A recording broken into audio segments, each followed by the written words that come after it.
Bienvenidos y bienvenidas a este ciclo especial postelectoral después de una jornada, Carlos, muy intensa ayer por la noche. Tuvimos varias definiciones. En primer lugar, confirmamos que va a haber balotaje el próximo 24 de noviembre. Confirmamos también que el Frente Amplio y el Partido Nacional fueron las fuerzas políticas más votadas y además que no se alcanzaron las adhesiones necesarias para que se aprobaran los plebiscitos, tanto el de seguridad social como el de allanamientos nocturnos. Exactamente, una jornada que deja muchísimos datos para analizar, ¿no? Y de hecho, en buena parte del programa de hoy vamos a estar justamente en eso, analizando. Nos van a estar visitando los politólogos Daniel Chaschetti, Tamara Zamudio, también Marcela Jenk, para ver no solamente lo que ocurrió, sino en base a lo que ocurrió, cómo estamos parados de cara al balotaje del próximo 24 de noviembre. Y nos va a estar visitando también hoy Brian Majlin de la Diario Verifica para ver exactamente cuál es la desinformación que ha ido atravesando la campaña, sobre todo en las últimas semanas previo a este pasado domingo. Vamos a ver también cómo vivieron los dos partidos más votados esa jornada tan especial del domingo. Vamos a tener dos crónicas de campaña, una de ellas en el Hotel NH Columbia, donde el Frente Amplio esperó los resultados, y otra en la sede de campaña del Partido Nacional. Vamos a empezar entonces con un resumen de lo que fue la crónica de campaña del Frente Amplio. ¿Qué día de mañana para el Frente Amplio? Bueno, el Frente Amplio va a convocar un secretariado, este rato van a hablar Yamandú y Carolina, y claramente la sensación que tenemos es que dimos un paso fundamental para ganar la elección 2024. Aquí están Yamandú Orsi y Carolina Cose, bienvenidos. Hoy volvió a ganar la democracia y la república. Y quiero con ustedes ahora, con total humildad, darle mi más respetuoso y sincero saludo a los ciudadanos que no nos votaron. Porque hoy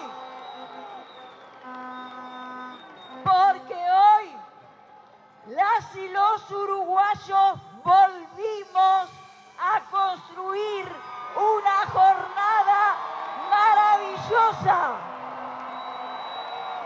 Nuestra responsabilidad hoy es sumar voluntades, buscar coincidencias, agrandarla. Nuestra responsabilidad hoy es sumar voluntades para tener mañana un gobierno forjador de políticas de Estado. Y por eso, querido Yamandú, felicitaciones. Felicitaciones. Con todo mi corazón, vamos a trabajar sin pausa para que seas el presidente de todas y de todos los uruguayos que este país se merece. Porque este pueblo no se rindió ni ante la violencia, ni ante el abandono, ni ante la injusticia. Que recuperaremos la risa, que estamos ensayando el canto y que habrá una nueva era progresista.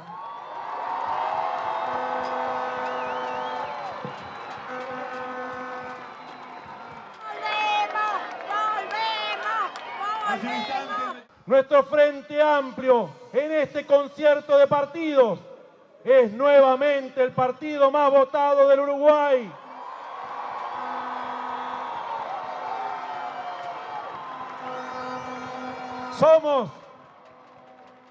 Somos el partido que más creció en esta elección.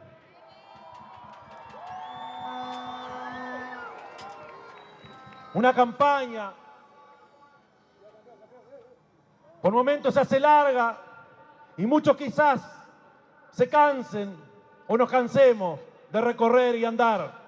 Pero vale la pena, compañeras y compañeros, vale la pena, uruguayos. Vamos en estos 27 días por ese último esfuerzo con más ganas que nunca, más de pie que nunca, compañeras y compañeros.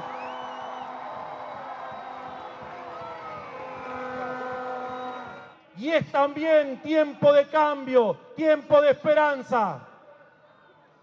Hoy ganó el pueblo uruguayo, hoy está triunfando la esperanza y ustedes están acá para demostrarlo.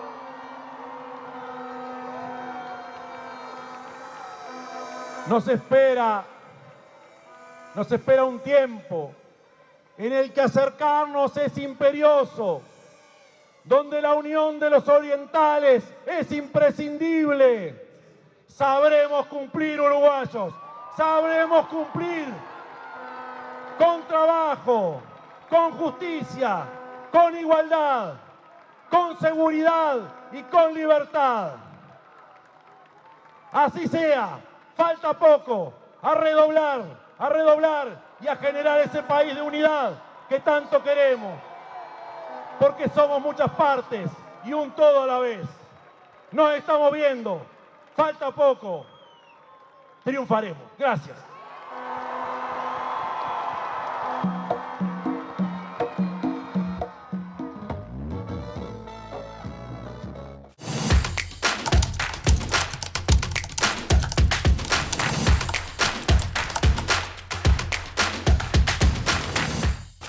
Está con nosotros Cecilia Álvarez, directora de la web de La Diaria, para analizar algunos de los datos, para ver de cerca algunos de los datos que tienen que ver con las elecciones del pasado domingo. Evidentemente hay mucho todavía por procesar, de hecho lo iremos haciendo desde la página de La Diaria, pero bueno, en principio, Cecilia, bienvenida a Ciclo.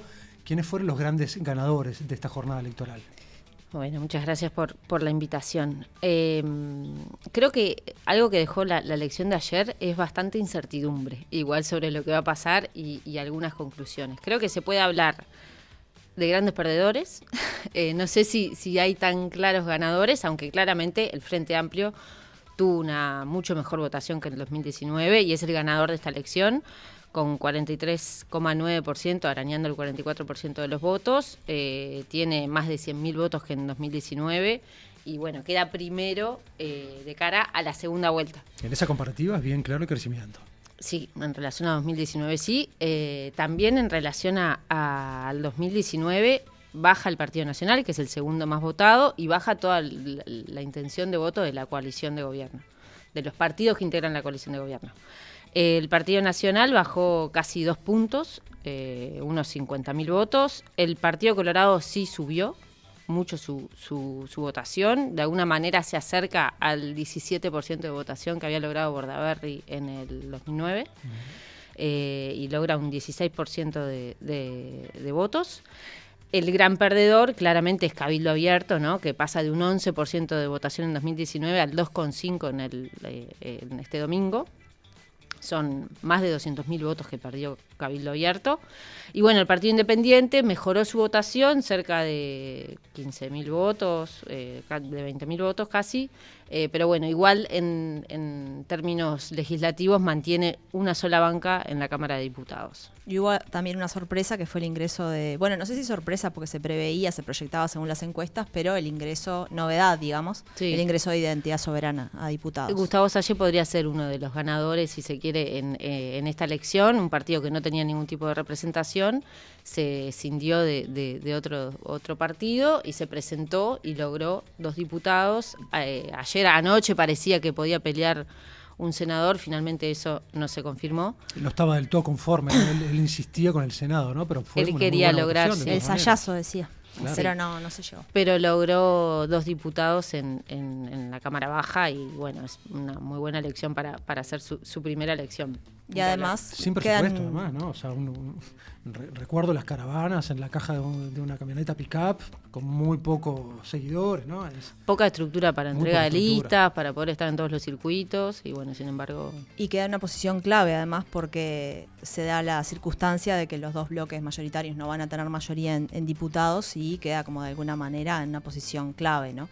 Que en un momento es una posición a la que aspiraban muchos de los partidos llamados chicos o de los partidos con menor votación y bueno, Salle lo logra, ¿no? Sí, ser la llave, ¿no? de la mayoría parlamentaria. Sobre todo con ese discurso, ¿no? De no comulgar ni con uno ni con otro, ¿no? Hacer valer mucho el peso de esos 2 diputados que va a tener la Cámara. Sí, Claro. Si quieren repasamos cómo quedan las cámaras. En el Senado hay una clara mayoría parlamentaria del Frente Amplio que logra 16 senadores, aún sin faltando la segunda vuelta que define el senador 31, ¿no? que es la vicepresidencia, que es la presidencia a su vez del Senado. Y que tiene voz y voto en la Cámara, o sea que de ganar la elección presidencial, este balotaje, estaría sumando 17 senadores, ¿no? 17 senadores. En caso que ganara la coalición, sería 16 senadores el FA, la oposición, y 15 lograría la coalición. Ahí la coalición queda en una situación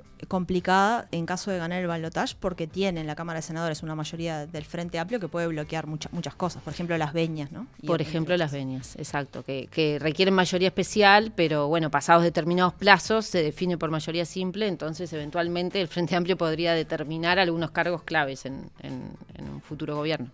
¿Y cómo sigue la conformación ahí del Senado y diputados? En diputados, bueno, hoy por hoy ninguno de los dos bloques tiene mayoría parlamentaria. El Frente Amplio tiene 48 diputados y la coalición, bueno, se reparten.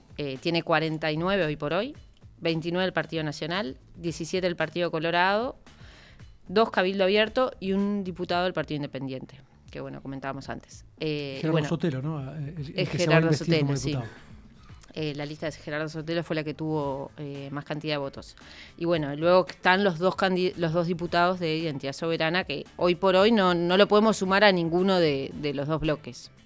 De hecho, él ha dicho de cara al balotaje, Salle, que va a anular su voto y ha tenido un discurso como muy de romper puentes con los dos bloques, los ha acusado de cualquier cosa, entonces es una incógnita que si va a mantener la misma tónica estando en el Parlamento, ¿no? Por eso un factor ahora que va a ser tema de discusión y de debate de la campaña va a ser quién es el candidato que puede favorecer el diálogo y los acuerdos con otros partidos. Va a ser clave porque las dos fuerzas están obligadas, ¿no? El FA no tiene la tranquilidad de tener, como en otras ocasiones, cuando se enfrentaba a otros balotajes, de decir tengo la mayoría parlamentaria, aseguro la gobernabilidad. Ahora se ve obligado a poner en juego sus capacidades de diálogo y de acuerdos con otros sectores, algo que también va a tener que hacer el candidato del Partido Nacional, ¿no?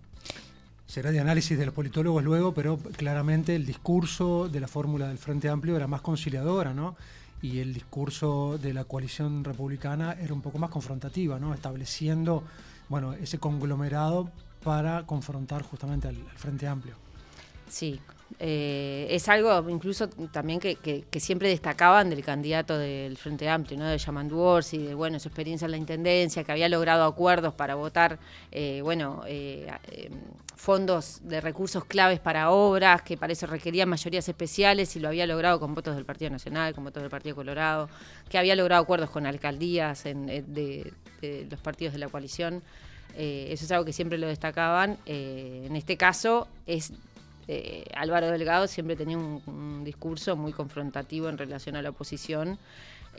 Ayer ya veíamos que en su discurso estaba llamando a los votantes del Frente Amplio incluso, ¿no? Ya cambió, digamos, ese chip. La mención que hizo al Frente Amplio fue agradecer el diálogo que había tenido anoche con Yamandu Orsi y bueno, y convocar también a votantes del Frente Amplio que en esta segunda etapa puedan eventualmente optar por su candidatura. Y comparando con otros balotajes, con balotajes anteriores, ¿en qué situación estamos hoy? Bueno, se puede analizar la situación de dos perspectivas, de las perspectivas del FA o de la perspectiva de la coalición. Si arrancamos mirando un poco cómo encaró o cómo se enfrentaba a los balotajes el FA en el pasado, en el 99 y en el 2019, cuando el FA después finalmente termina perdiendo en los balotajes, arrancaba con una votación cercana al 40%. En el 99 había llegado en la primera vuelta, digamos, al 40,5%. Finalmente sumó y llegó al 45,8%, pero perdió la elección. Y en el 2019 tuvo en octubre 39% de votos, alrededor, un poquito más. Y en el balotaje hizo aquella campaña, esa remontada de 10 puntos y llegó al 49,1 en noviembre. Sí, lo hablábamos el otro día. Pero perdía. Él participó en ese último tramo, ¿no? Siendo el jefe de campaña de Daniel Martínez, de hecho. Sí. O sea, que tiene experiencia en este tramo de campaña. Si miramos en los dos balotajes que ganó el Frente Amplio en 2009 y el 2014, el piso del que partió en la primera vuelta era más alto del 43,9 que tiene ahora. En 2009 había votado 47,9%. Igual, de todas maneras, para el balotaje y ganarlo tuvo que sumar votos y llegó a un 54,6% en noviembre. Y en el 2014 había tenido un 47,8%, también similar, cerca del 48%, y sumó llegando al 56,5% en noviembre. O sea, el Frente Amplio, gane o pierda en los balotajes, cuando llega a la segunda vuelta suma votos, ¿no? Alrededor de... Bueno, el máximo de 10 puntos en el 2019 y un mínimo de 5 puntos en el 99. ¿Se puede decir que igualmente este escenario es un poco distinto, el de este año, porque tenemos una coalición más consolidada y que quizás la pérdida de votos por ese lado sea menor? Consolidada puede ser respecto a que, bueno, ya comparecieron como una coalición republicana en el 2019 y ya tuvieron un primer periodo de gobierno exitoso en el sentido de que la coalición se mantuvo, no se desmembró. Sin tantas fricciones, ¿no? Sin no hubo, aunque hubo augurios de que se iba a romper en sucesivos presupuestos, la coalición se mantuvo firme hasta el momento de la elección. Incluso ahora, bueno, ya algunos adelantaban la necesidad de bueno, empezar a discutir el programa antes. Ya es algo que se comenta, la posibilidad de que se conforme como un partido, eventualmente hacia el futuro, como un partido unificado, digamos. Desde esa perspectiva yo creo que sí, está más firme, digamos, en los hechos. Pero si miramos la votación, no es tan así, porque los partidos, digamos, que integran la coalición, cuando se enfrentan a balotaje, la inversa, digamos, que el Frente Amplio, que cuando se enfrenta a un balotaje suma votos, los partidos de la coalición pierden votos al balotaje, incluso ganando. En el 2019, el voto a partidos en octubre te daba cerca del 53%, ¿no? Si vos sumabas todos los partidos que después terminaron confluyendo en la coalición, tenían unos votos del 53%, que es la mayoría parlamentaria que estaba vigente en este Parlamento. Sin embargo, el balotaje se ganó muy ajustadamente, con 50 con 6, 50 con 8 prácticamente la calle Pou. Ahí pierde votos, le da para ganar. Y en lo siguiente, si miramos hacia atrás, la conjunción de partidos que hoy conforman la coalición republicana, esto obviamente con la advertencia de que en ese momento no se configuraban como coalición, pero de todas maneras votaban juntos, ¿no? O sea, no aspiraban a ese gobierno en conjunto.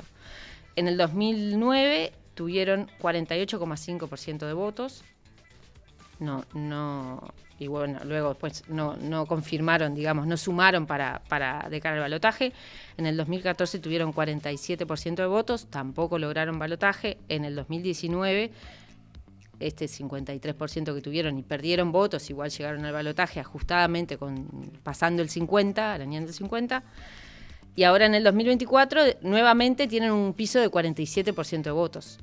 La propuesta que es 47,5 si sumamos al partido de Lust, ¿no? Que sí, que ya dijo que iba a apoyar. Que dijo que iba a apoyar a muy gracioso, hago un pequeño paréntesis. Álvaro Él confesaba que se estaba yendo para el Pinar, pero que Álvaro Delgado lo había llamado.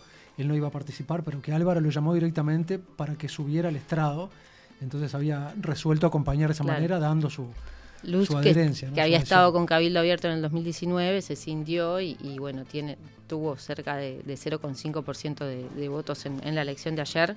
Así que en realidad sumados los partidos llegan a un 47,5%. Es más o menos el piso de lo que tuvieron en elecciones anteriores y luego no lograron juntar votos por fuera. Entonces, en ese sentido, es incierto, digamos, lo que va a pasar si en esta perspectiva... Sí, una narrativa podría decir que sí está mucho más consolidada esta coalición y otra no lo determinaría, ¿no? Es que depende mucho me parece en este caso, de los votantes que en 2019 acompañaron a Cabildo Abierto, que en el balotaje, dividieron esos votos, que fue lo que termina restando votos a la coalición, y en esta oportunidad habrá algunos que ya se fueron al Frente Amplio, que volvieron quizás a su votación de origen, otros que fueron al Partido Colorado, con Bordaberry o con Ojeda, y hay que ver qué hacen esos de cara al balotaje. Y también está bueno señalarlo, que las personas, digamos, votan de manera muchas veces muy independiente de lo que resuelven sus dirigentes. Entonces este trasvase, que esta cuestión no es automática, ¿no? Que la coalición tenga un piso mínimo de 46 con lo que da la suma, en realidad no es tan así, porque la gente después termina eligiendo fórmulas presidenciales. Y después respecto a las internas partidarias, ¿no? Que a los sectores, ¿no? ¿Cómo distribuyen? Sí, dentro del Partido Nacional, ¿cómo quedó un poco la correlación de fuerzas ahí? En el Partido Nacional, si miramos el Senado, perdón que tengo entreverado, en el Partido Nacional la lista más votada fue Espacio 40, que es la alianza de Javier García con el sector de los intendentes, luego después se sumó Laura Raffo y Sebastián Andújar, que lograron 4 senadores. Y es una noticia en relación a que le gana al sector del oficialismo del Partido Nacional, que es Aire Fresco, el sector que creó la calle Pou, junto a Álvaro Delgado, ¿no? El presidente y el candidato a presidente. ¿Son 8 en total las bancas al Senado que tiene el Partido Nacional? 9. 9 senadores y 4 son del Espacio 40. El segundo sector más votado fue la 404, justamente Aire Fresco. Ahí está la duda, la calle Pou encabezaba todos los senados del Partido Nacional. Habría que ver por qué lista es que por cuál asumiría. Uno piensa que lo asumiría por la 404, pero también él ha dicho como que no va a ser un lugar al que vaya el Senado ahora, o por lo menos los primeros años después de que deje la presidencia. Entonces, por la 404 estarían entrando el suplente de la calle Pou, que es Martín Lema, eventualmente Delgado, o su suplente en caso de que ganara el balotaje Delgado, Falero, y Graciela Bianchi, que se mantiene en el Senado. Y luego el tercer sector más votado fue la lista 5 de Centro, que es la lista de Beatriz Argimón, junto con Pablo Abdala y gente que se había ido de Alianza Nacional. Y es la lista que arropó a Valeria Ripoll, la candidata a vice también. Quien ingresaría, digamos, como suplente de la calle Pou, en este caso sería Nicolás Olivera, pero a su vez él puede ir por un segundo mandato en la Intendencia de Paysandú. Entonces, los suplentes son Carlos Moreira y Valeria Ripoll, justamente. Habrá que ver cómo se define ese Senado. Y el cuarto sector más votado fue la 71, el herrerismo. Entonces, Heber mantiene su banca por un periodo más. Se nota el costo político que tuvo el sector, ¿no? Sí, redujo la cantidad de senadores, 2 sí. Tenían y además Heber, que hace muchísimo tiempo, ¿no? ¿Desde cuándo está? Desde el retorno de la democracia, sí. siempre fue electo y reelecto legislador. Y en el Frente Amplio, ¿cómo fue? Un gran predominio del MPP, ¿no? Del espacio 609. Sí, el espacio 609, de los 16 senadores del Frente Amplio, el espacio 609 va a tener 9. Incluso por sus acuerdos con otros sectores, da entrada, digamos, a senadores de otros sectores, por ejemplo, Cristina Lustenberg, que entra en tercer lugar de la lista de la 609. Así que entran Alejandro Sánchez, Blanca Rodríguez, Cristina Lustenberg, Daniel Cayani, Sandra Lasso, Sebastián Sabini, Cecilia Cairo, Alfredo Frati y Lucía Echeverri.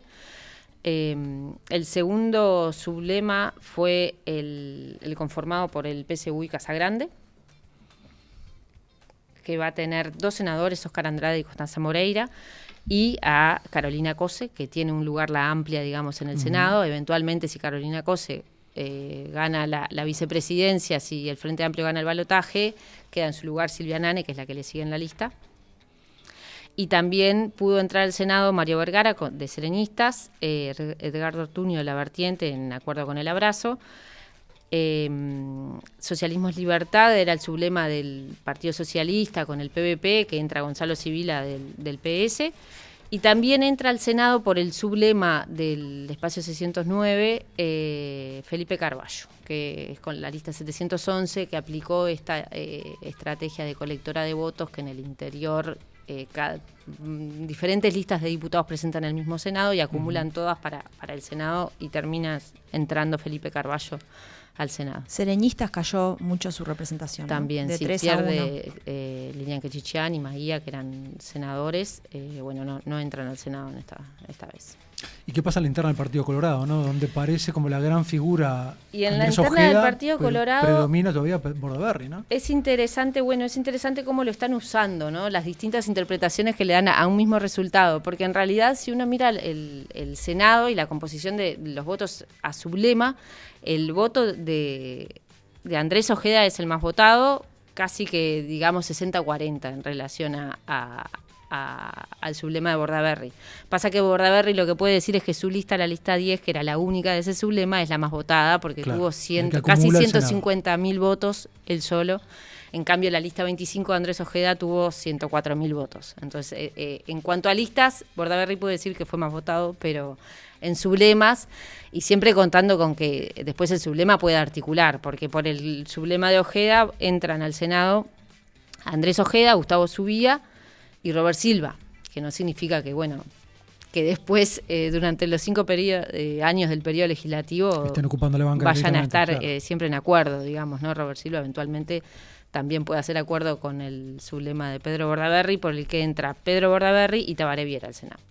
¿Y qué pasa, Ceci, para terminar con los partidos chicos y también qué pasó con los plebiscitos? Simplemente repasar los números, ¿no? Bueno, Cabildo Abierto ya comentamos que fue uno de los grandes perdedores en esta elección y Manini Ríos fue el que más claramente asumió, digamos, el resultado ayer dijo, esta es mi responsabilidad, en su discurso. ¿no? Me equivoqué. También eso de haber sido de alguna manera el más rupturista dentro de la coalición, ¿no? El que más claramente una y otra vez se manifestaba en contra de alguno de los puntos del conglomerado.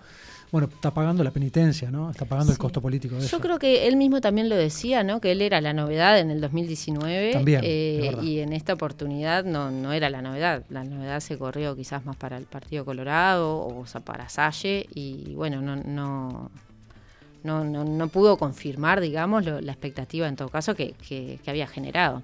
Pero sí baja de una bancada interesante de 3 senadores, pierde la representación en el Senado y tiene solo 2 diputados en la Cámara Baja. Un partido con fractura interna también, ¿no? Más allá del costo político de gobierno que tuvo Irene Moreira con las viviendas, etcétera, tuvo un resquebrajamiento interno. Claro, de hecho, si hubiera sumado los votos de Lust, capaz que llegaba al Senado, ¿no? Sí, pero incluso también a la interna de Cabildo Abierto se presentaron listas que en 2019 iban todos bajo el liderazgo de Manini Ríos y en esta oportunidad ya tenían distintas presentaciones. Claro. Luego, Identidad Soberana, que tuvo 65.000 votos, un 2,7% de votos del total, y logra 2 diputados. Y lo que decimos que va a ser la persona con la que va a haber que discutir los proyectos de ley y los acuerdos, venias no, pero con el que se van a tener que sentar a negociar quien sea que gane en el balotaje. Y el Partido Independiente, que creció en votos, casi 20.000 votos más tuvo, sin embargo mantiene igual una sola banca en diputados, que es la de Gerardo Sotelo, como comentábamos. Y Unidad Popular no llegó tampoco. No llegaron y el PERI tampoco. No, del resto de los partidos políticos, el partido de Lust, el Partido Constitucional Ambientalista fue el más votado, con 11.000 votos. Asamblea Popular no llegó a los 10.000 votos. El PERI, que pierde su banca, ¿no? También apenas pasó los 9.000 votos. Y después el resto de los partidos tuvieron muy poquitos. De todas maneras, es todo electorado riquísimo para captar, ¿no? Para sumar de cara a lo que va a ser el balotaje. En cuanto a los plebiscitos, un dato muy sobresaliente es el 68% de los votantes del Frente Amplio que estarían dando cuenta de haber puesto la papeleta, ¿no? A pesar de que la gran mayoría de los sectores del Frente Amplio no adherían al plebiscito, ¿no? Sí, de seguridad social. Las proyecciones de escrutinio son las que pueden determinar, digamos, qué porcentaje del voto a partidos también ensobró. Uh-huh. Y mencionan eso, ¿no? Que 7 de cada 10 votantes del Frente Amplio ensobró la papeleta, pese a lo que decían la gran mayoría de los dirigentes. Ninguno de los dos se aprobó, precisaban el 50% de los votos sí o sí. quizás respecto a las expectativas generadas, la intención de voto de las encuestas en la previa le daban un nivel mayor al de allanamientos nocturnos, que sin embargo tampoco estuvo cerca, digamos, de la aprobación. Quedaron los dos en niveles muy similares, alrededor del 39%. Pero bueno, de todas formas son un 40% de ciudadanos que por un lado quieren reformar la seguridad social y por otro, bueno, estaban planteando una necesidad, una preocupación por la seguridad, ¿no? Ceci, muchísimas gracias por toda esta información y bueno, seguiremos trabajando, hay muchos datos por determinar y después vamos a tener otras etapas de escrutinio también, así de que hecho, bueno. Muy interesante, ¿no? El desglose por departamentos es un dato muy rico que va a funcionar, va a aportar muchísimos elementos de cara también a las municipales, ¿no? Sí, que no mencionamos. Importante porque explica también parte de la votación, ¿no? El Frente Amplio gana en 12 departamentos. Gana en todo el litoral, al sur también, sí. y bueno, ya como en otras partes del país sigue ganando el Partido Nacional y Rivera sigue en manos del Partido Colorado. Sí, de hecho eran unos datos que manejaba ayer el presidente de Frente Amplio, ¿no? Fernando Pereira, en esas proyecciones internas que manejaban, dando cuenta de esos números a favor, ¿no? Más allá de lo que había sido el resultado en función de las expectativas, bueno, viendo que a nivel país el Frente Amplio habría crecido. Uh-huh. Bien, bueno, muchas gracias, Ceci. Gracias a ustedes. Seguimos con más información en Ciclo.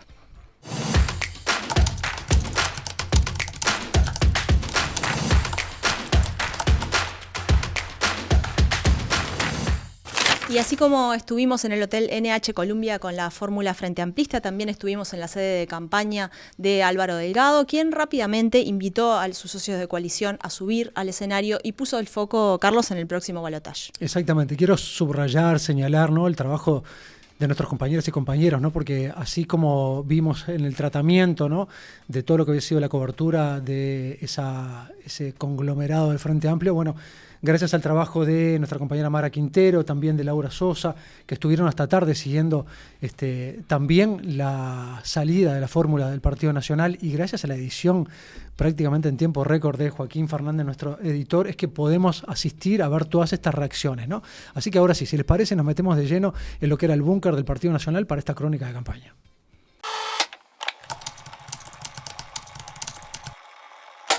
A todos por el apoyo, por los mensajes, todo. Y ahora esperar el resultado. Ojalá que nos vaya muy bien. Se confirma que va a haber balotaje entre el Frente Amplio y el Partido Nacional.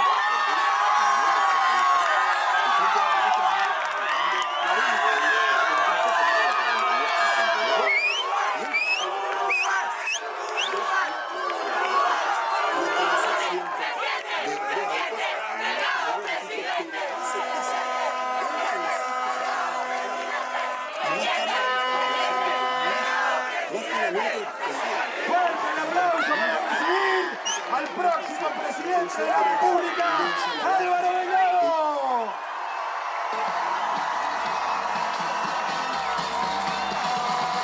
Me quedo con vos,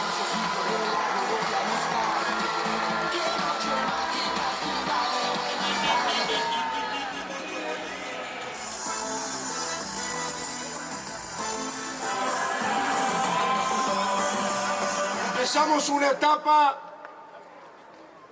de una lógica diferente.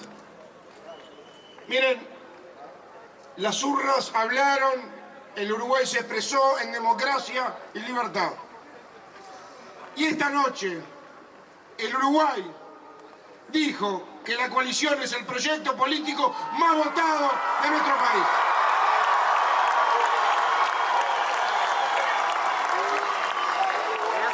Vamos a estar juntando los que estamos acá para empezar a planificar la campaña rumbo al balotaje.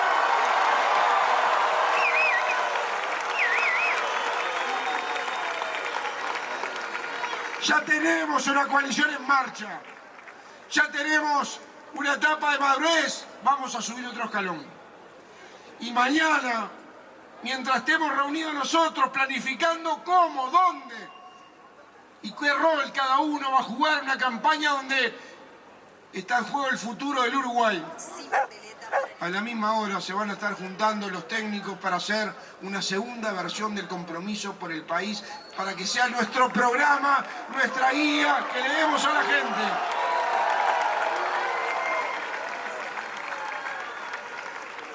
las certezas, el futuro. Sobre la cantidad de senadores que van a tener una entrevista. Bueno, ahora van a venir los análisis, ahí estamos viendo los porcentajes, la relación de juego con el resto de la Miren qué linda foto. Acá no hay rostros enojados. Acá hay rostros esperanzados, contentos y comprometidos. Esta es la foto del futuro. Esta es la foto de la esperanza. Esta es la foto de la coalición. Esta es la foto del gobierno que se viene. Esta es la foto de la esperanza nacional. Hoy, acá, en esta plaza que nos une, empezamos a armar gobierno y empezamos a elegir presidente de la República. Las encuestas habían dicho que iba a ser todo muy ajustado y la verdad que esos 6 puntos de diferencia y esa gran votación del partido explotó el corazón de alegría, no sé lo que fue. Yo creo que ahora empieza otra etapa, nosotros tenemos que arriar banderas partidarias, levantar la bandera uruguaya, el símbolo de coalición, tenemos que cerrar filas, convocar a los electores de cada uno de nosotros a un proyecto superador del actual. Hoy me despojo de lo que fui, de lo que soy, para subir un escalón. Paso a representar un partido, a representar un proyecto político mayoritario en el país que le va a tocar gobernar.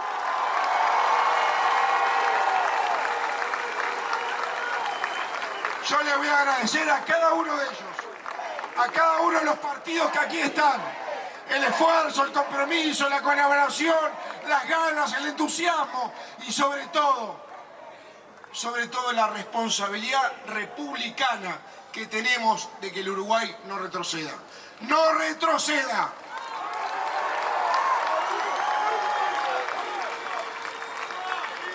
Esta foto es una novedad. Y hecha esta noche es una novedad. Una linda novedad. Es una linda noticia para el Uruguay. ¿Saben lo que? A los uruguayos esta foto le da mucha paz. Le da mucha tranquilidad. Esta noche se van a dormir diciendo, miren, el Uruguay está en buenas manos. Está en buenas manos.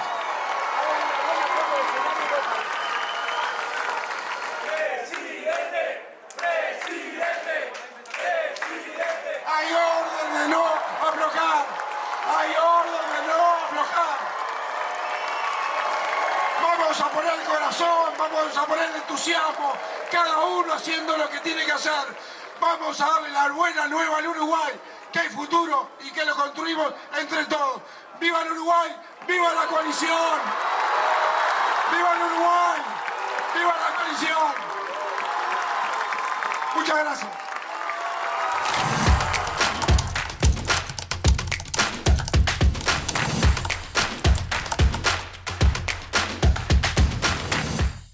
Pasaron las elecciones y ya con los resultados sobre la mesa podemos ponernos a pensar en la próxima etapa. Para eso recibimos hoy con mucho gusto en nuestra mesa de análisis a los politólogos Tamara Zamudio. ¿Cómo estás, Tamara? Marcela Schenk, bienvenida. Y Daniel Chaschetti. Un gusto estar acá. Bueno, un gusto, el gusto es nuestro para Ciclo. Primero, bueno, ¿cómo quedan posicionados los distintos, las fórmulas, digamos, que fueron electas para el balotaje? ¿Cómo quedan posicionadas de cara al 24 de noviembre en base a los resultados de ayer?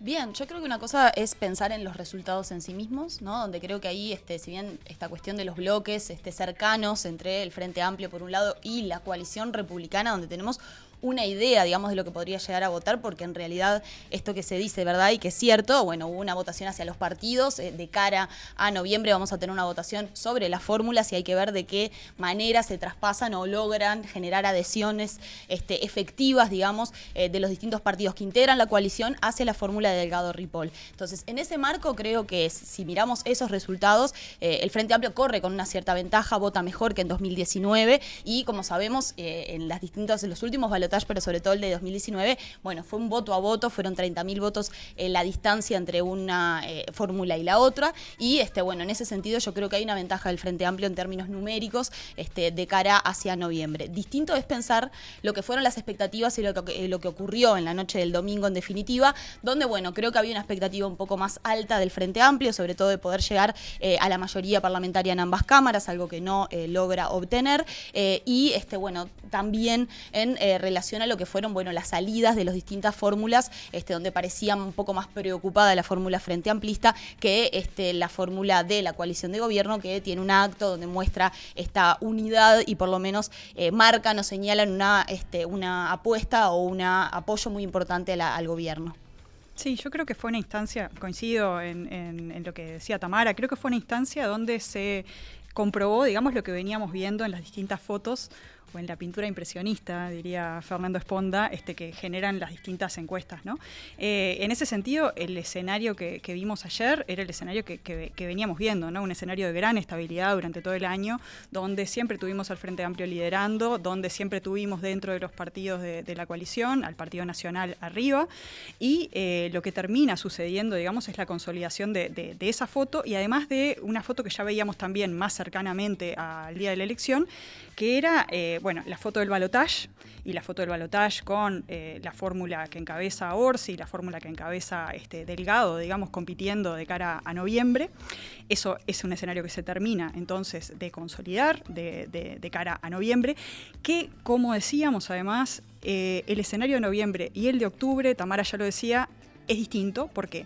Porque en octubre teníamos una competencia entre partidos, ¿no? Por más de que tendemos a agregar en esto de la competencia de coalición versus Frente Amplio, de todas formas no es una competencia que se diera en esos términos, ¿verdad? O sea que eso tenemos que tenerlo en cuenta, porque no podemos hacer un trasvase así directo, ¿no? Una transferencia directa de lo que ocurre y los porcentajes que vemos en octubre en relación a lo que vemos en noviembre. Si vemos el histórico de lo que ha sucedido en los balotajes, de hecho eso no sucede, y de hecho cuando, por ejemplo, en la usina medíamos lo que ocurría entre una fórmula y otra en relación al balotaje, ¿no? Medíamos lo que pasaba con la fórmula que encabeza Orsi y la fórmula que encabezaría Delgado en un eventual balotaje, lo que veíamos era un 49% de apoyo para la fórmula que encabeza Orsi y un 41% para la que encabeza Delgado en la última medición que hacíamos, ¿no?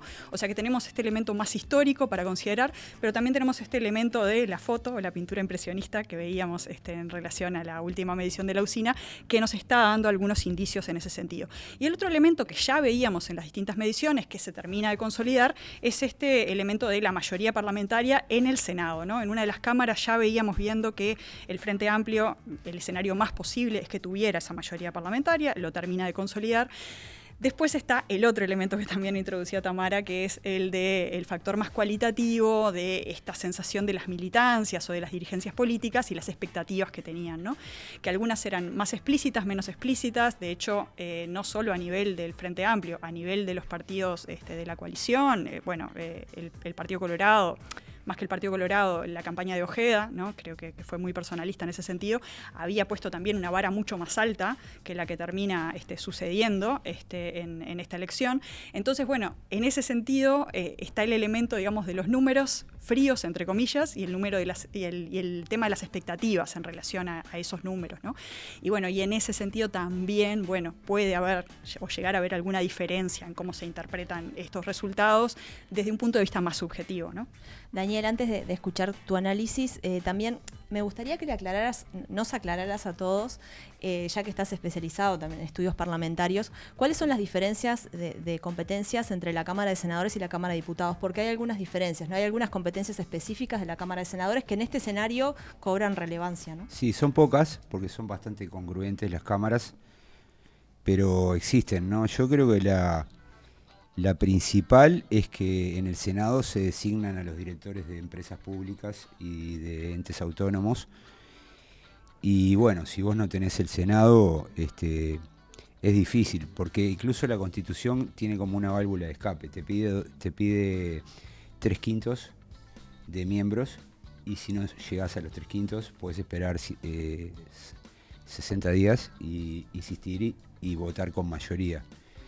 Entonces, digamos que Delgado la va a remar de atrás, porque al no tener el Senado, él tiene que tener como una estrategia de entendimiento con el Frente Amplio, si no, no va a poder, empezando, no va a poder nombrar el personal político. Podría decir, bueno, me quedo con los que están, pero es un lío, ¿no? Porque hay gente que se quiere ir, o ya cumplieron, o cambiar el personal, ¿no? Traer otra gente.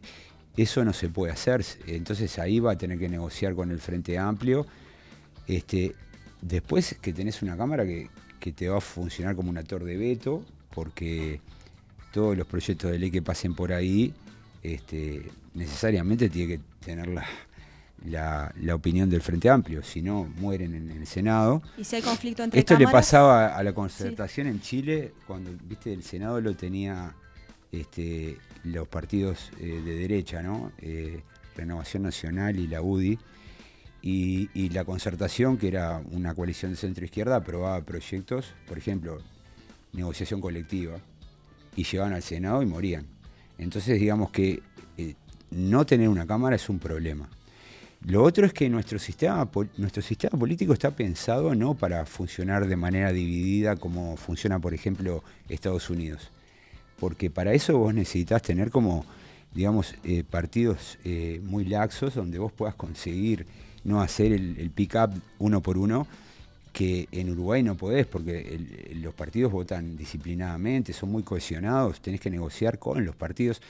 Entonces, me parece que ahí el Frente Amplio tiene una ventaja enorme, que puede hacer hasta una carta ganadora en la segunda vuelta. Lo otro es que a mí me sorprendió mucho que no se dieran cuenta de esto ayer, ¿no? Porque ayer cerraron primeros, viste que el que cierra primero es como el perdedor. Es como un partido de fútbol el que sale primero a la cancha, ¿no? Fíjate, todas las elecciones, el que pierde habla primero y el ganador habla último, ¿no? Y le dieron como la derecha, cuando en verdad, ya a la hora que salió Orsi, ya se sabía que la banca 16 del Senado era posible que la ganara el Frente Amplio. Y además lo otro, porque ¿qué ocurre? Cuando empezó la noche, en algunos canales ya te mostraban el Parlamento y te decían, la Cámara Baja está a 50 a 47. Y vos decías, bueno, y el Senado estaba 15 y 15, que es un escenario perfecto de gobernabilidad para la coalición. Pero pequeños cambios generaron una transformación. Entonces, en la Cámara Baja nadie tiene la mayoría. Por lo cual, ahí sí hay que ir a negociar y bueno, y no sé cómo lo resolverán, pero lo que digo es que el escenario de gobernabilidad del Frente Amplio es absolutamente superior al del Partido Nacional. Lo segundo que quiero decir es que el balotaje básicamente es una regla creada para preguntarle a los votantes de los perdedores cuál es su segunda preferencia. ¿Tá? Porque bueno, todos los votantes de Delgado van a volver a votarlo el 24 de noviembre y todos los votantes de Orsi van a hacer lo mismo, no hay razón para que cambien. Alguno cambiará, pero el 99,9% va a volver a votar. El punto está los otros, ¿qué van a hacer los otros votantes? Entonces, lo que sabemos, que decía Marcela, es que normalmente es muy difícil convencer a todos porque en realidad siempre sucede algo. Por ejemplo, hace 5 años, entre octubre y noviembre, los partidos de la coalición perdieron, ayúdeme, pero creo que 7 puntos. Sí. 7 puntos por el camino. En estas encuestas que ustedes hacen, seguramente cuando ustedes abren ese 49-50% que tiene Orsi, saben que ahí vienen votantes de Cabildo, vienen votantes del Partido Colorado, es así, ¿no? Entonces digamos que la primera tarea que tiene Delgado es tratar de que los votantes de la coalición lo sigan. Y después, no queda ahí, porque vos después mirás que hay un resto, por fuera de los dos bloques, que es 13%, que está en disputa. Incluye blancos y anulados, que ayer fue altísimo, pero es el 13%.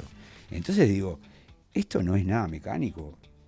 Vamos a ver, va a ser como una elección, y donde yo creo, me parece que si el Frente Amplio hace las cosas correctamente,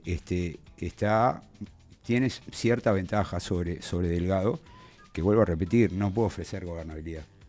Y en el escenario en la Cámara de Diputados, ¿no? Porque en el Senado, bueno, hay mayoría del Frente Amplio, comentábamos recién. El escenario de la Cámara de Diputados, en una eventualidad de que tanto la coalición como el Frente Amplio, cualquiera de los dos, gane el balotaje, ¿Cómo lo ven ustedes? ¿Quién lo ven con más capacidad de negociación ahí, en ese marco? Al frente, porque, ahora sí, porque ¿qué ocurre? Que en realidad, si gana Delgado, tiene 49 bancas, necesita un solo voto. El problema es que ese voto no lo puede sacar del frente. El frente, a menos que aparezca un Gonzalo Mujica o un Darío Pérez, que por el momento, no sé, no lo visualizo. No se visualiza, ¿no? El Frente Amplio es el partido más disciplinado del sistema. Entonces, ¿qué le queda? Ir a negociar con Salle. Entonces, está como muy...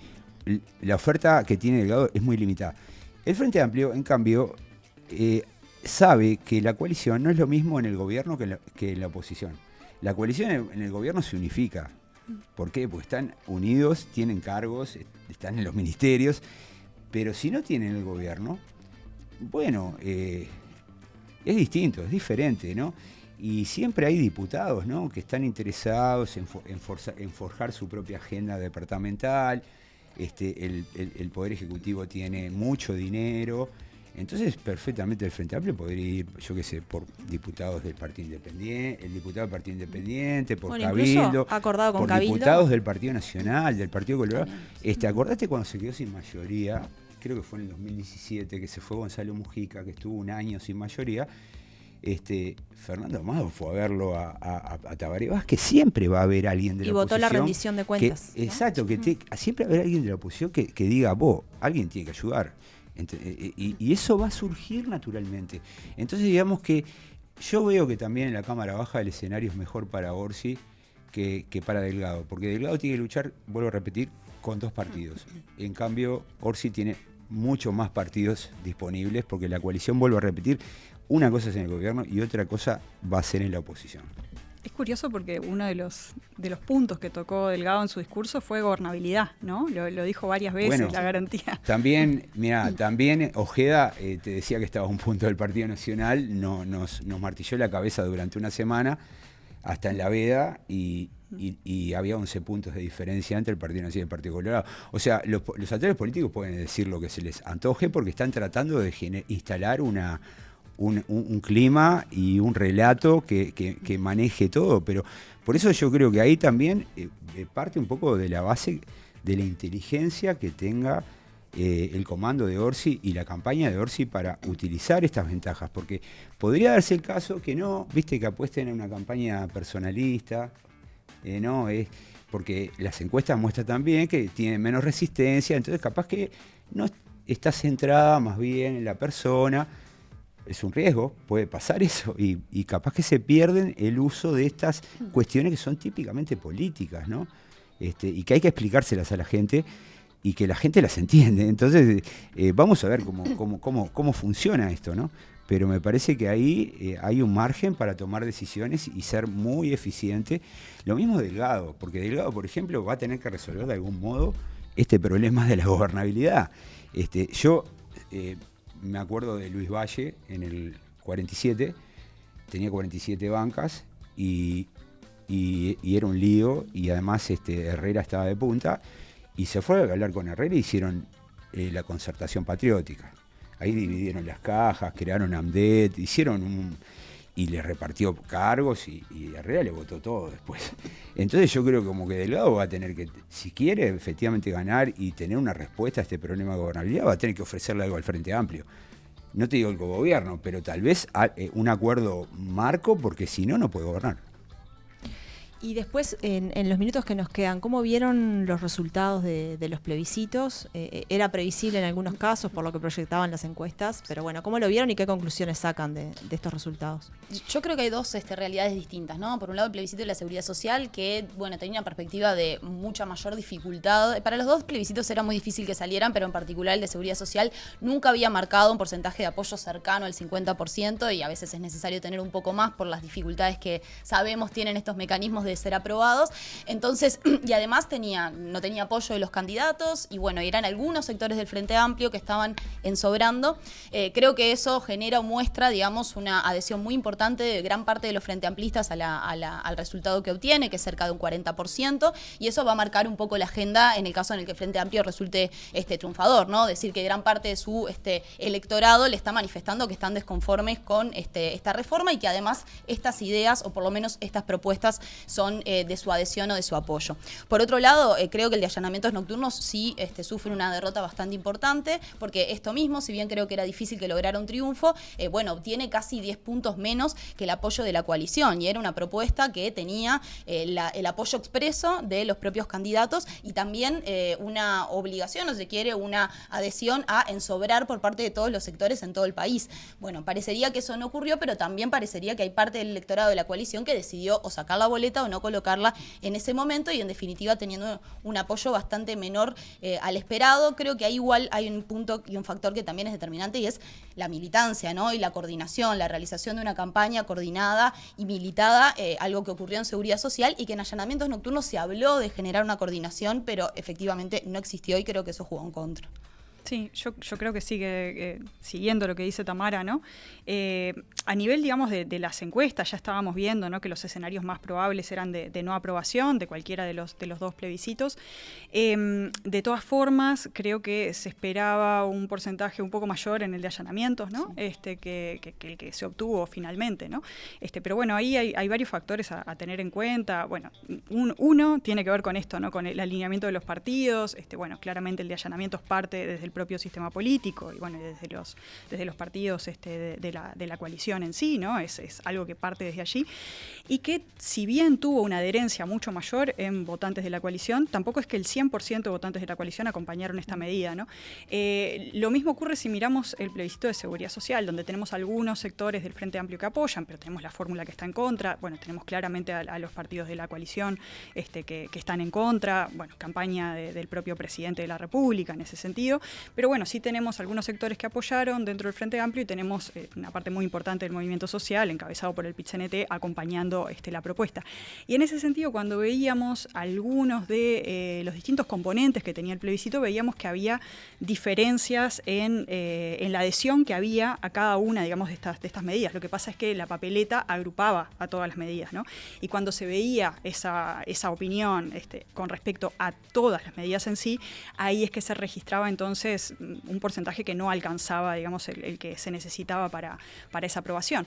Pero bueno, considerando todo esto y también mirándolo por preferencia partidaria, también en ese sentido, sí, obviamente fue muchísimo mayor en votantes del FA, pero tampoco fue que el 100% de votantes del Frente Amplio acompañaran la medida, ¿no? Entonces, bueno, acá tenemos también diferencias entre los diferentes actores que pueden participar en un proceso de estas características, ¿no? No necesariamente en una campaña electoral, y lo vemos con los plebiscitos, los temas que están puestos sobre la mesa son puestos por el sistema político en sí, ¿no? Hay otros actores que también están poniendo temas en agenda. Este tema es de larga data en el movimiento de trabajadores, bueno, y fue una de las formas, creo, de viabilizar un problema público que hacía mucho tiempo que estaba puesto sobre la mesa.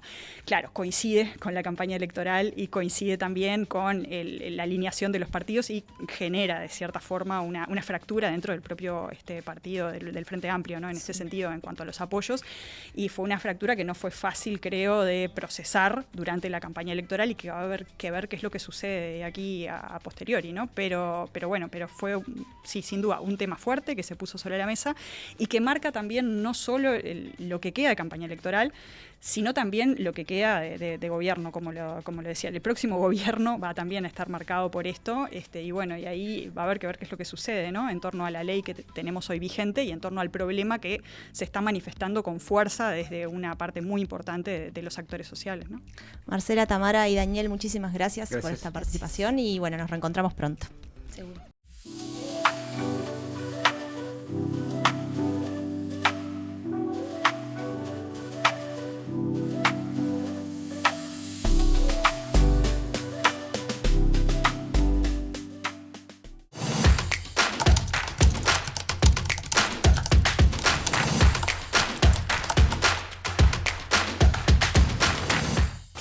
Bueno, se completó finalmente esta primera etapa electoral y la desinformación estuvo presente definitivamente, por sobre todo en las últimas semanas, ¿no? De lo que había sido este contrapunto de denuncias de noticias falsas de un lado del otro. Para ellos que le damos la bienvenida a Brian McLean de la diaria Verifica para poner un poco a punto la desinformación y ver de qué manera además va a ir afectando las próximas semanas de cara a lo que va a ser el balotaje. Sí, gracias. La verdad es que lo que tenemos que tener en cuenta ahora es que todo lo que vimos hasta acá en la campaña previo a las elecciones generales nos mostró un panorama, nos mostró cómo venían actuando algunos actores que desinforman en Uruguay, cómo es el ecosistema, y tenemos que tener en cuenta que empezaron a aparecer algunos actores internacionales que empiezan a querer tener injerencia. Si bien fue muy incipiente en las últimas semanas, es probable, y ya han anunciado, que de cara al balotaje van a tener una actuación muy fuerte. Entonces, lo primero que les quería contar es un poco la investigación que trabajamos con Javier, también Revetria, en la diaria Verifica, sobre las cuentas que simulan ser medios de comunicación acá en Uruguay y que alimentan todo este ecosistema de la desinformación, algunas veces generándolo y algunas veces propagándolo. Y también discursos de odio y de mucho ataque y hostilidad hacia sectores del Frente Amplio.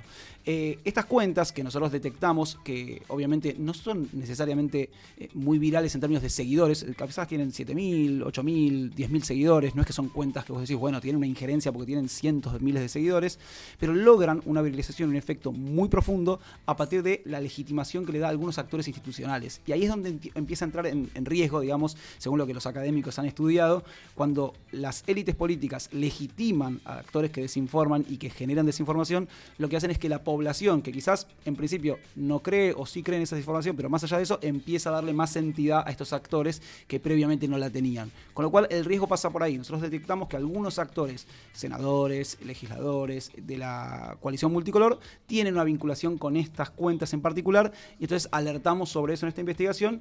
Y lo que vimos es que además este propio ecosistema, que podemos decir, ellos mismos se definen como de derecha, que desinforma en Uruguay, empezó a tener vínculos ahora con una irrupción y una aparición nueva. Ustedes vieron que en las últimas semanas apareció alguien nuevo, ¿sí? Vamos a decirlo con su nombre, digo, nuevo y extranjero internacional, porque él es español. Javier García Negre es un periodista, ex periodista, habría que definir un poco ahí en términos de cómo lo postulamos. A esta altura periodista seguro que no. Bueno, por eso, pero él se dice periodista, a mí me gusta llamarlo ex periodista. Está jugando el rol, ¿no? Que es una cosa que también tenemos que observar. Él juega el rol del periodista y pregunta desde ese lugar, aunque todos sepamos que no lo es. Es medio curioso eso, ¿no? Porque por un lado juega el rol del periodista, como dice Carlos, pero por otro lado abiertamente dice su preferencia política y su medio se llama La Derecha Diario, ¿no? Es un poco extraño, digamos, no va con el paradigma profesionalista del periodismo. No, obviamente no va con el paradigma profesionalista, pero además de eso tiene actitudes desinformantes, digamos, no es solamente una cuestión editorial abierta y de opinativa muy fuerte, que ya de por sí es llamativa para la hasta exposición. Vengativa, ¿no? Porque lo plantea también como en esa voy a ganarme, voy a tener una revancha y vamos a desenmascarar y a demostrar esto. Claro. Pero no desde un punto de vista profesional del periodismo, sino desde un punto de vista de revanchismo político. Pero ¿quién es este sujeto, este personaje que ya muchos han empezado a ver en las redes y que tiene injerencia en la política uruguaya en este momento? Es un ex periodista, se quiere, del diario El Mundo en España, que fue despedido de ese medio por publicar artículos falsos, sí, con testimonios falsos, ya no solo desinformantes, sino con testimonios inventados, y que perdió en ese momento su trabajo y fundó un medio, EDA TV, donde empezó a hacer campaña para Vox y todos los sectores de ultraderecha en España, generando mucha desinformación y muchos discursos de odio, ¿sí? Pero este sujeto no se quedó ahí, vino a Latinoamérica, se instaló aquí hace pocos meses, trabajando en Argentina en principio, y le compró a Fernando Cerimedo, que es el otro dueño, ahora otro dueño, en principio el fundador de La Derecha Diario, y ahora vamos a contar un poco quién es Cerimedo, y decidieron juntarse para poner un medio más grande, según lo que dicen, con inversión, y apoyar, en el caso de Argentina, al gobierno de Javier Milei. En el caso de Uruguay vinieron acá a hacer campaña contra Yamandu Orsi abiertamente, y en el caso de Brasil trabajan para la familia Bolsonaro. Y ahí viene la parte de Cerimedo. Cerimedo, si ustedes recuerdan, que es el fundador de La Derecha Diario, es uno de los actores que fue investigado y denunciado en Brasil justamente por armar las campañas de milicias digitales para Jair Bolsonaro, donde fue probado en la justicia la desinformación, la actitud, e incluso está involucrado en la causa por la toma del Palacio de Gobierno en su momento. Y no solo eso, sino que, ¿se acuerdan hace poquito, unos meses, que hubo una disputa muy grande entre X y la justicia brasileña? Sí, claro. Sí. Bueno, la justicia brasileña pedía previamente, antes de entrar en conflicto, decía, necesitamos que esta serie de cuentas que generan desinformación no sean bloqueadas, nos pasen toda la información, a quién pertenece, etcétera. Una de las cuentas era la de Fernando Cerimedo, precisamente. Era una de las generadoras del conflicto entre la justicia brasileña y la red social X. Entonces, este sujeto, que además es estratega digital de Javier Milei, declarado, digamos, y contratado para ello, y que además trabajó para el gobierno, para sectores de derecha en Chile. Todo esto está, además, tenemos una investigación, ¿no? De la Diaria Verifica con otros medios de Mercenarios Digitales se llama, que les recomendamos que la lean también. Sí, obviamente, donde contamos un poco todo este proceso, y entonces este sujeto, Fernando Cerimedo, es el que se une con Negre, se une con Negre y se instalan ahora, lanzaron las últimas horas, la derecha diario Uruguay. ¿Sí?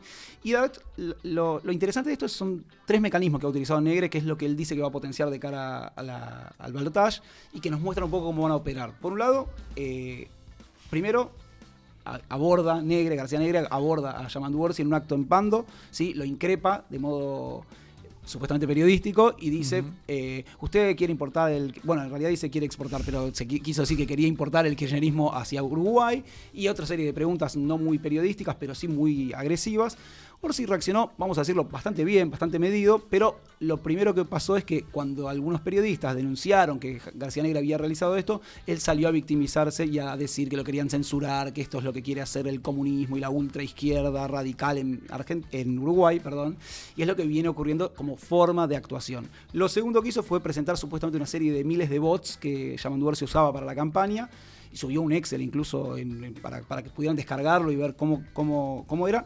Bueno, lo tuvo que bajar al poquito tiempo porque cientos de personas salieron a decir, yo soy esa persona, no soy un bot, soy esa persona. Estaba incluso Mario Vergara, digo, entre las personas que un montón de nombres conocidos. Con cierta torpeza además opera, ¿no? Todo muy torpe hasta ahora. Y lo tercero y lo último que hizo, que presentó, creo que fue el día previo a las elecciones, el sábado a la mañana, presentó supuestamente un supuesto vecino que fue entrevistado por él, una entrevista que subió incluso a sus cuentas de redes sociales, casi 8 minutos de una charla realmente impactante. Yo no puedo ni siquiera calificarla en términos de... Es que es surrealista, no puedo calificarla porque no es una entrevista periodística claramente.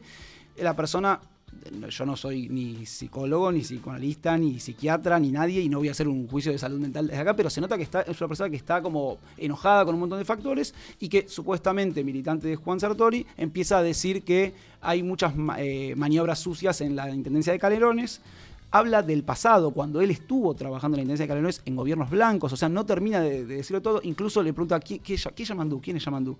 Y entonces el otro le dice, Orsi, el que usted me dijo, sí, claro, sí, malo, no sé. Bueno, no hay nada de lo que García Negre denuncia en sus redes sociales, que dice el vecino que acusa de narco a Yamandu Orsi, pero en la entrevista no aparece nada de eso, no, son todas conclusiones por eso. Lo que se instala es imágenes, ideas, conceptos que van quedando y empiezan a erosionar la imagen del candidato, y más allá de que sean torpes estas manifestaciones, como decíamos recién, lo importante es tener en cuenta que esto finalmente, si empieza a operar junto con, y está pasando, con este ecosistema de cuentas, o bien que simulan ser medios, o que responden a estas mismas personas y que generan la desinformación y la difunden en Uruguay, y a la vez reciben la legitimación de algunos actores institucionales, es probable que esto vaya creciendo, ¿sí? Claro, porque estabilizan la narrativa y después es mucho más difícil, ¿no? Contrarrestarla, ¿no? Una de las últimas muy interesantes que hicieron ayer con la derecha diario, que fue postular, aunque ellos digan que son la derecha diario, postulaban que, y así era el mensaje, Yamandu Orsi, candidato ultraizquierda radical comunista, pierde votos y crecen y se instalan los dos candidatos de centro, Álvaro Delgado y Andrés Ojeda. Y ellos, siendo derecha y promoviendo la derecha, querían instalar esta idea de que es el centro versus la ultraizquierda radical. Digo, otra vez, eso no es necesariamente desinformación, es opinativo, si se quiere, pero es la construcción de una narrativa sumado a algunas desinformaciones y algunas claramente operaciones burdas como las que hemos desarrollado y contado recién, que van generando un caldo de cultivo para que esto se instale fuertemente. Y fue el propio Cerimedo que dijo que ahora se viene con todo a Uruguay de cara al balotaje, y por eso abrieron la derecha diario Uruguay. Simplemente para estar atentos y ver cómo se va a dar el panorama de cara a lo que se viene. O sea, esperamos el barro. Bueno, sí, el barro en el peor de los sentidos, digamos, porque el barro puede ser divertido también si lo está jugando. El problema es que acá no es barro, digamos, para jugar, y no es un picadito o un potrero, sino que es barro donde quieren ensuciar directamente, ir con desinformación y con narrativas en contra de otros sectores. Brian, ¿y se sabe algo del financiamiento de estos sectores o todavía no se ha podido llegar un poco a quién los financia, ¿no? Porque se precisa mucho dinero para tener operadores permanentemente dedicándose a esas tareas y no haciendo un trabajo como cualquiera de nosotros, ¿no? Bueno, en el caso, obviamente, la primera respuesta es no. La segunda es, en el caso de Cerimedo, es un consultor que ha trabajado con varios candidatos y varias veces, con lo cual él es un empresario con dinero, entonces la inversión de la derecha diario la puede hacer él con su dinero. García Negre también creó un medio que obviamente fue muy exitoso en construir la narrativa de Vox en España, y eso tiene también apoyos económicos muy fuertes por parte de diferentes grupos empresarios. Bueno, hasta ahí es lo que podemos saber. Lo que nos faltaría, si querés determinar algún punto, en algún momento, es cuáles son los financiamientos que recibe el ecosistema en Uruguay en particular. Ahí todavía no hemos llegado, lamentablemente. Ojalá lleguemos en algún momento. ¿Y quiénes son los actores institucionales que están replicando esto, ¿no? Sabemos que una es la senadora Graciela Bianchi, claramente. Hay otros actores así. Sí, los que más han interactuado son Graciela Bianchi, después el edil Diego Rodríguez, también suele interactuar mucho y muy seguido, y en algunas ocasiones un poco menos, y sobre todo con la construcción de narrativas, no tanto con la desinformación, que eso también hay que señalarlo. Sebastián da Silva ha tenido en su momento también algún vínculo, pero ahí aparece como menos orgánico y más como en ciertas narrativas o ciertas cosas, como cuando le dicen tribilinaor, o ahora que lo acusaron de ser un estúpido que no sabe leer. En ese tipo de cosas se prenden muy rápidamente. Gente con antecedentes, ¿no? Todos legisladores que ya lo han hecho y ya se los ha señalado y de todas maneras vuelven a reincidir en esa lógica también. Cuando nosotros sacamos la investigación de estas cuentas, durante, aunque sea 10 días, 2 semanas, bajaron la interacción con estos actores. Desde ayer, que obviamente con el resultado han quedado contentos, satisfechos, envalentonados, si se quiere, para lo que viene, volvieron a tener vínculos muy directos y levantar otra vez estas cuentas que venimos denunciando. Y Graciela Bianchi además ha sido reelecta en las elecciones de este domingo. Muchísimas gracias, Brian, por toda la información. Llegamos así al final de este programa especial de Ciclo. Vamos a seguir acompañándolos con toda la información de cara al balotaje del 24 de noviembre. Y como tuvimos este programa especial, nos volvemos a encontrar el jueves 7 de noviembre a las 20 en nuestro canal de YouTube de La Diaria y también en la red del interior del país.